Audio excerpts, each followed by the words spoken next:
Hello and welcome to the Let That Shift Go podcast. I'm Noel. And I'm Lena. And this is where we talk about the good, the bad, and all the shift in between. We just talk mad shift. Let's get into it. And on this week's episode, we're going to talk about a book called What Happened to You? Yeah. Yeah. Instead of what the hell is wrong with you, it's what happened to you. What the hell is wrong with you? Why don't you see it the way I see it? Yeah. Why did you do this? What the fuck is wrong with you? This is a much better approach. Is what happened to you? Yeah. So, yeah, this is a book that came out a long time ago. It's not one of the first ones, but one of the many ones that we shared many years ago on the before we even started this deeper path to healing. Yeah. And so I think we should revisit it because it's coming up in a lot of ways. I paused because you said, okay, I got to recommend this book to you. It was written by Oprah Winfrey. And I said, okay. You already checked out. Yeah. I mean, it's a little bit, I guess for me, like full disclosure, it doesn't seem like my cup of tea. Yeah. But then I was like, okay, give it a chance. See, she wrote it with Bruce D. Perry, and together, I think they came up with just... Yeah, it goes into the science of trauma on the brain. Yeah. And all of that. So, all right. Well, but first, let's get into these skin deep cards and tap into a little vulnerability. You want to go first? Ladies first? Okay. Yeah, ladies first. What do you wish had never been a part of our experience? What do I wish was never a part of our experience?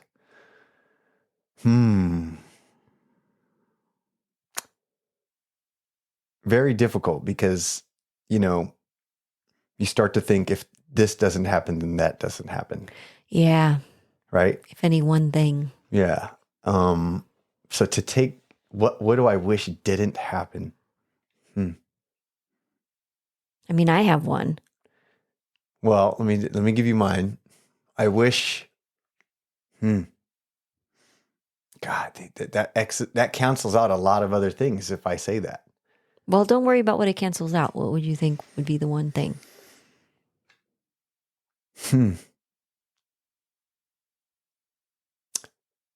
I wish that we got a chance to live together our whole lives. I wish. Yeah. That's what I was going to say too. Well, there you go. I was like, he better say this. Did I pass the test? You passed the test. Okay. All right. So yeah. So I guess that's, Yeah, that we had not been separated. Yeah. Yeah, that would have been nice. Yeah. But maybe we wouldn't be sitting here now. Yeah, that's the thing. Yeah. Yep. Okay.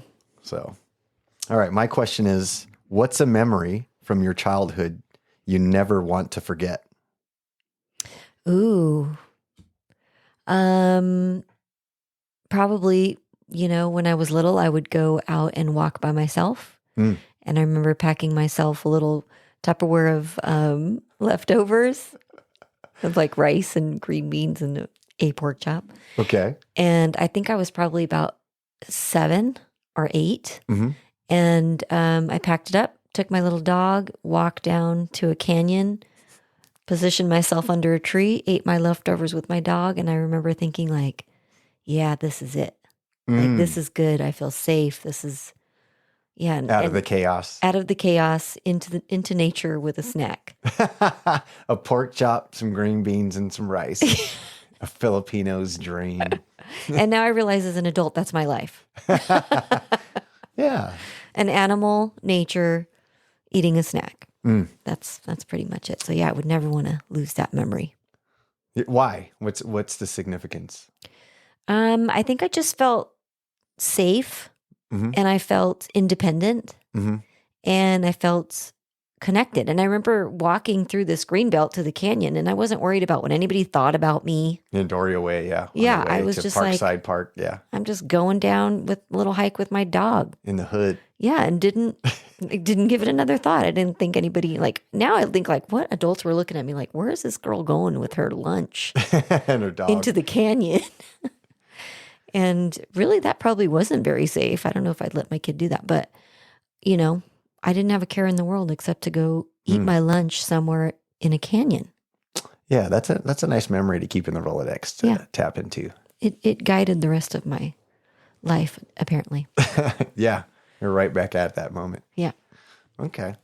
So let's talk about this book. Yeah, you recommended to me, like we talked about a little bit earlier, and I was a little bit sus, like Yeah. because Oprah's name was attached to it. And but once I read it, oh man, it just kind of gave me a whole new kind of viewpoint to what I wished actually happened for me, Yeah. even with my breath work. Like nobody ever asked me, how are you breathing? Like what's happening with you? And everybody's just like, what's wrong with you? Yeah. I think that's why I was drawn to it, because it changed the questioning to it shifted it to something that would be opening. So instead of what's wrong with you, because, whenever you notice someone's, treating you a certain way, or someone is just acting out in a certain way, and we oftentimes just go, what is wrong with them? And instead, if you shift that to like, what happened to you? There was something that happened that probably created this behavior or this fear or this anger or whatever it is we're dealing with.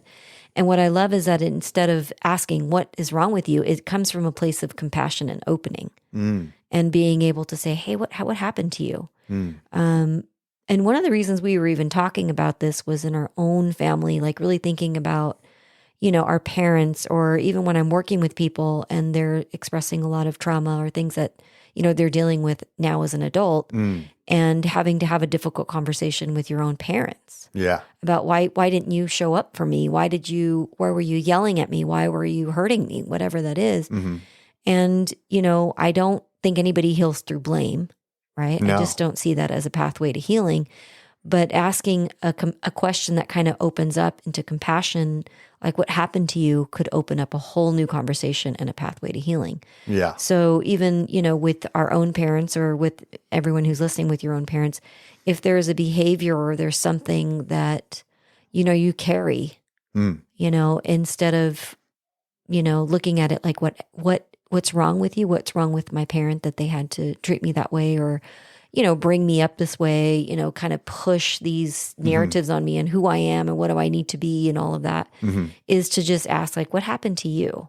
Because most of what gets trickled down to us is something that happened to them. Yeah. But we don't often think about it that way, especially with our parents. No, I was like, see, when I read this book, I thought of it in my own viewpoint. And then I thought of it in terms of my kids. Yes. And so one of the things that we were kind of talking about was this mirroring thing.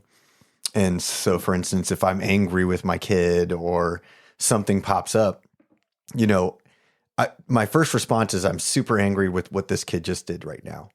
And I want to yell and I want to scream because that's what I used to do. But then I stop and think, like when I got in trouble, probably doing the same very thing, how did I wish my dad would have handled it? Yeah. Yeah. And so I think that's the what happened to you kind of thing. It's the question that I'm asking myself, because that's really the cultural trauma and the stuff that we keep repeating, these patterns, only keep happening because I never take the time to deal. Like, what happened to me? And when I read that book, I was just, I wish somebody would have asked me. Yeah. What happened to you? What happened to you? Nobody ever did. Not until we, talk really. Yeah. It was always, what the fuck is wrong with you? Yeah. Yeah. Because I know before you started on this path, there was a lot of anger and a lot of, just yelling or controlling and that kind of thing. And no one ever really asked you, well, what happened to you that you behaved this way? Yeah, that was never asked. No. And until you started to go, yeah, what did happen to me? And start to dive down deep into all of that you discovered, oh my gosh, there's a lot that happened to me that's actually, contributing to the way that I am with my family, or I am with people in general. Yeah, how reactive I am to people. Yeah. Yeah. So I think that's where I love this book, is because it really talks about how, early experiences profoundly influence a person's worldview, their personality, their behavior. And a lot of that happens in very early childhood. Yeah, up to the age of about 7. Right. And so even now when we go into breath work, or we're going into, if I'm, coaching someone and we talk about inner child healing, which is such a trendy word right now, or topic. And I see a lot of people, especially men, shy away from that sounds weak, But you got to think caught about up in his feelings. he caught up in your feelings. But you got to think about your brain. Your brain development is very influenced in your very much younger years. Yeah. And a lot of that is subconscious. So we have to start kind of digging at like, yeah, what happened to you that maybe shifted this behavior into a personality? Until we're able to really look at those things, then we're just really doing ourselves a disservice, you know? And then the thing is though, once you start doing that, you start looking at your parents. Yeah. Right? Because if they're, or your caregivers or whoever it was that was influencing you at that time. Yeah.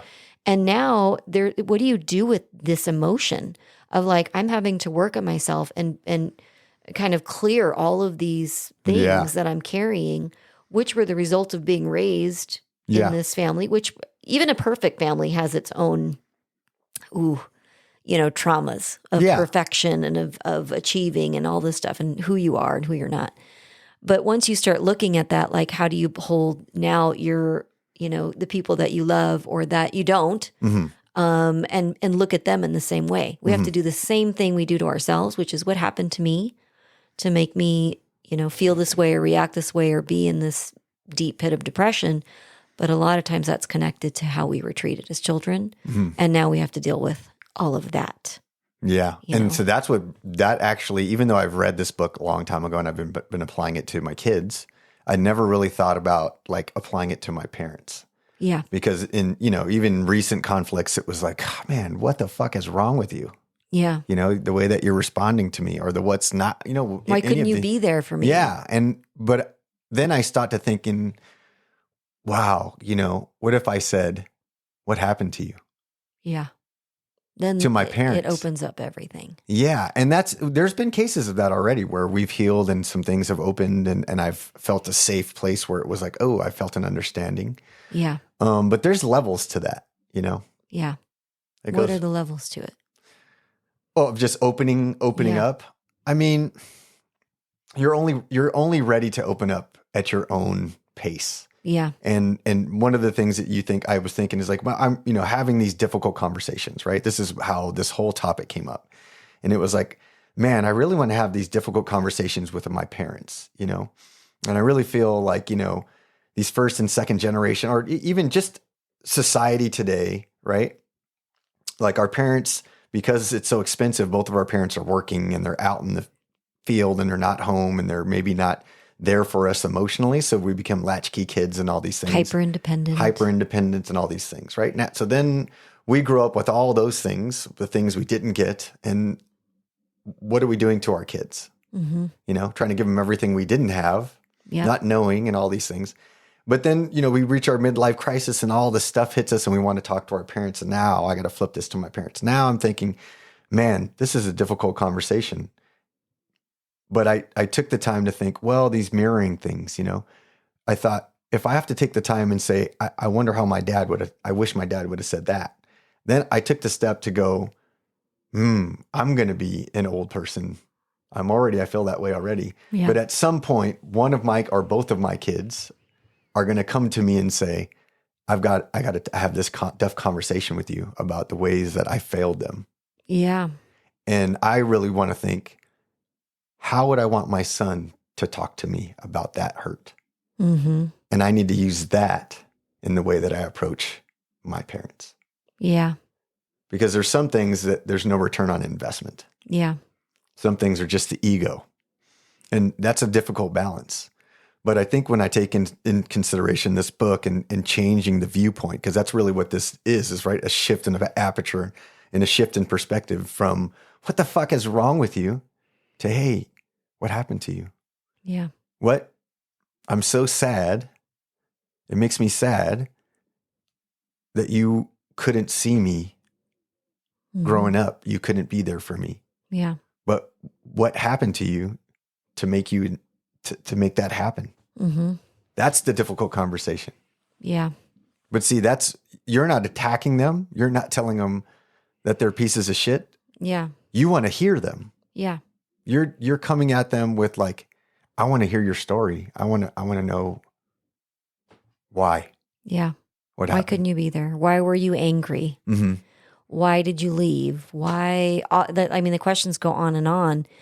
And we kind of shut ourselves down when we go to what's wrong with you and go into blame, then we kind of block ourselves off from our own path of healing. Because there's something about kind of, coming to compassion and being able to see it from a broader perspective on why all of that took place, whether the abuse or the abandonment or whatever. Many times you trace that back and it's just a lesser degree of what happened to them.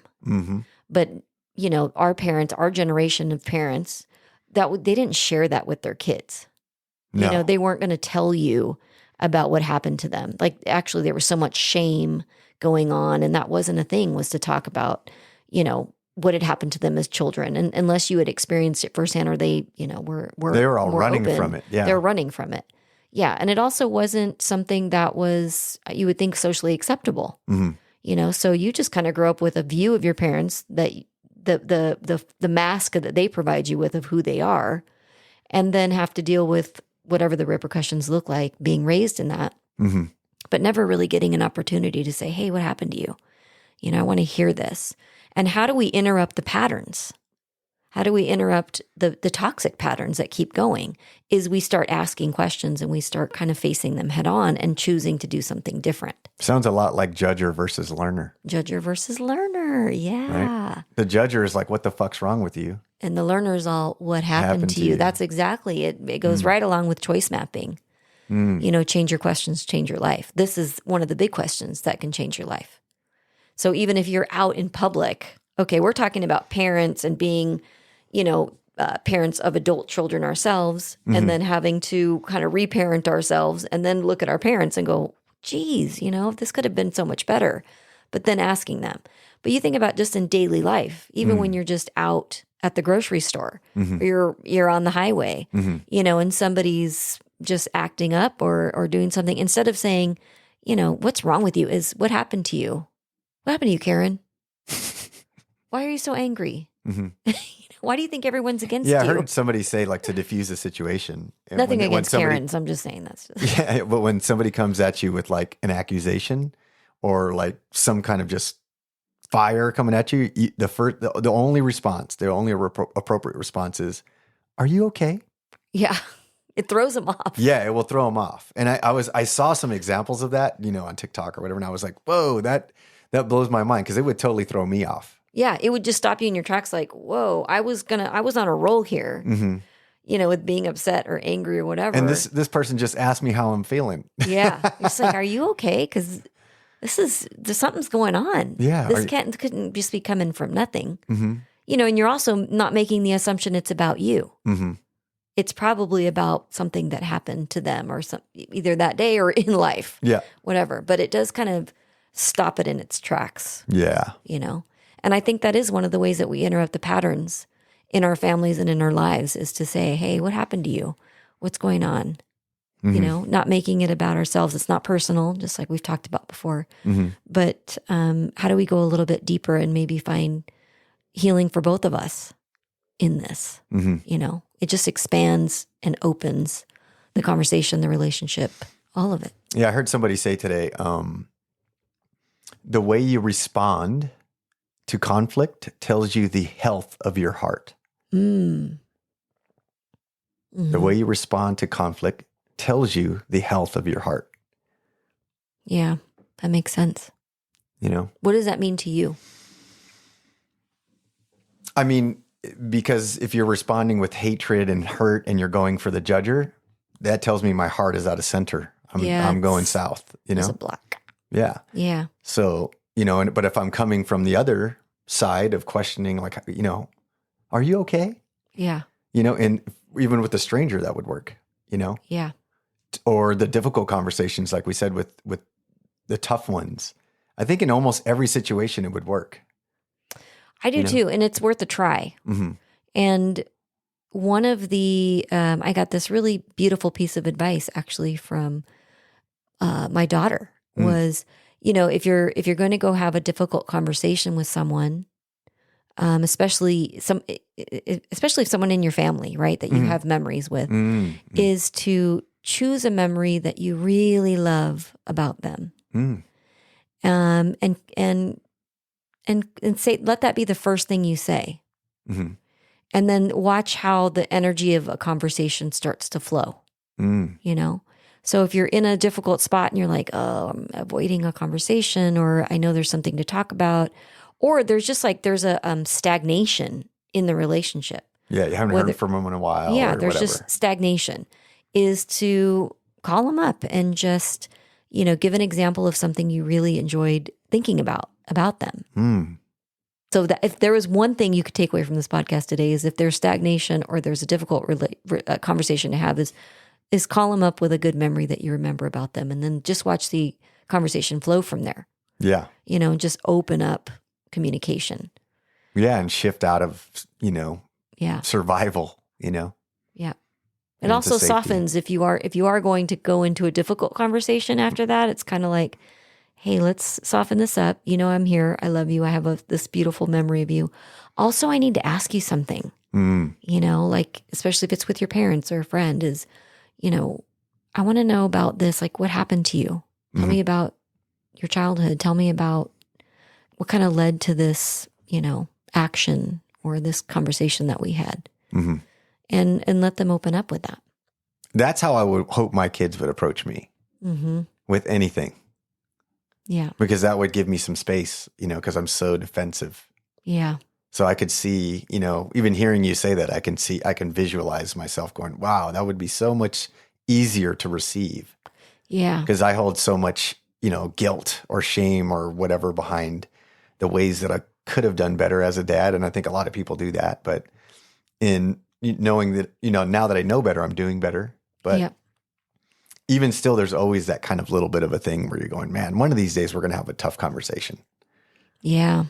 And the work is to start, is you start the conversation. Yeah, definitely. Yeah. I mean, that's something I don't think our generation of parents was ever taught. Well, that goes into the same thing. What did I wish my parents would have done for me? Yeah. Yeah. Did I wish they waited for me to get smart enough and, emotionally intelligent enough and build up my coping skills and all these things and get well into my life and then come up and talk to me? Or should I step forward? Yeah. Because, the battles that we don't fight, say it all the time, our kids are going to. Oh, yeah. Whatever battles we don't fight, your kids will have to. So if you want to be a hero to anybody, saving yourself saves them. Yeah. Do your work. Do your work. Yeah. Yeah. It's not easy, but it's worth it. The other thing too that has come up, recently with some clients that are like, our age or just a little bit younger is like, especially parents who have immigrated over, right? And so they've come over, they're having to be apart from their own community, be apart from their families, come over here, find jobs or get education, raise their kids, and they want this like extreme it's like achievement. Like you must do this. American you have dream. to. Yes. Yeah. We're all chasing. Yeah. And so it's just really pushing this doing mentality, and that your worth is you're validated by your accomplishments and all of that. And it's really kind of forcing this mentality of having to live up to something that they're trying to achieve, and they did, they achieved in bringing you here and being able to provide for you. But at some point, you may want to do something different. You may have a different idea for your life or what you want to do, and that goes against everything that they taught or what they sacrificed to bring, to get you here and to give you all of these things. And there wasn't a lot of room for nurturing and really kind of emotional intelligence and really being able to have these like a deeper relationship with your kids. It was about surviving and achieving and, doing something. So what's the way to break? Like, let's just say you have, an ornery father who's stuck in his ways and you want to build that bridge back. And he's like you're kind of saying, it's hard to do that because they're. Yeah. Like they've sacrificed so much for you. And really all of that was to get you where you are.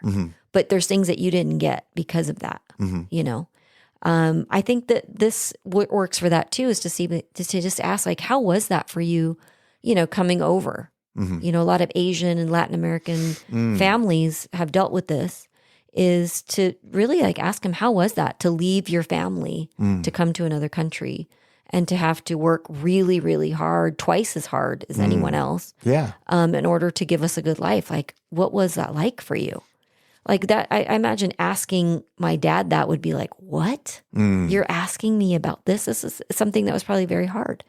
And to have your kid ask and have an understanding of, what that must have been like and hear that, that could open up a conversation about how difficult it is for you, to now be in this situation, and you understand how much there was a sacrifice and how they want the best for you, but that you actually, are interested in pursuing this or doing that, or you have a different idea about something because you are, you're second generation here.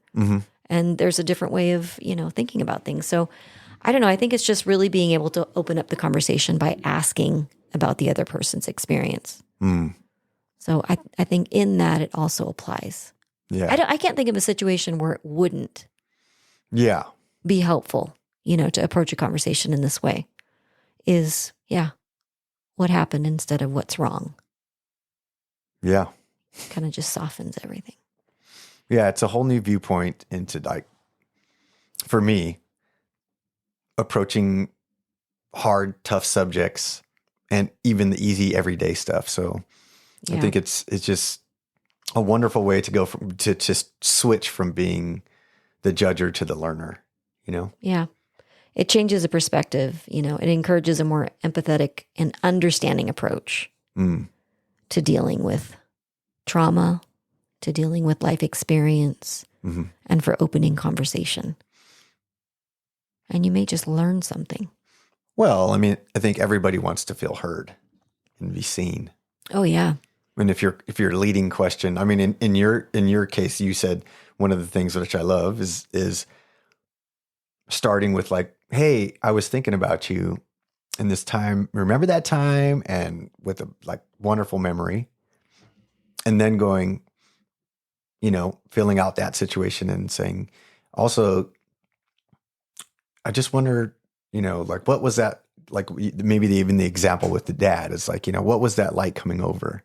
Being in the military, being forced to be a cook, not being able to advance because you were Filipino, being talked down to, not being allowed to be a chief, all those things until way late into your career because of how was that? Racism. And I seen racism following him through base to base, and I didn't even know what racism was until I traveled with him, and I seen how different people treated him in different parts of the world or the country. On military bases, they treated him different. So all those things, realizing, man, what happened to you? How was that for you? That seems like a way better, I think, opening to understanding maybe why. Because there's some definite questions like that I want to have answered. And it's like, and really, I think if I'm pulling it way back, my real question is, what made you this way? Yeah, that's the question. And that's a question for all of us, because one, it makes us look in and figure out like, why is that? And then it just gives more space for relationship to flower, to like kind of evolve in a bigger way instead of shutting down. Because whatever it is that, that you've got, that you're holding on to a wrong that's, been done in some way, or you didn't get what you needed, or you maybe got too much, attention on one thing, or somebody's hovering all the time. There could be like, what happened to you that you feel like you need to do that? What happened to your sense of safety, or how was it for you when you were being raised? What was your relationship like with your mother or your father? And just starting to ask those questions, because very likely how you had it is incrementally better than the way that they did. And the big thing too, again, is saying that you do not heal through blame. It's finding an understanding of somewhere. It doesn't mean that you absolve everything that happened to you, but when you can gain an understanding and you can come to a place of compassion, it really opens up your ability to heal. Yeah, but somebody's got to go first. Somebody's got to go first. And that's the thing. That's the hard part, and that's what I look at when we're talking like, what would I want my kids to do? or Yeah. what would I, or what do I want to do for my kids? And how did I want it different from my dad or my mom? And so applying that's like, man. It's just take steps. Just got to do it. Just do things differently. Find something that works. Find a way to open up the conversation and to be the learner, not the judger. Mm-hmm. Yeah.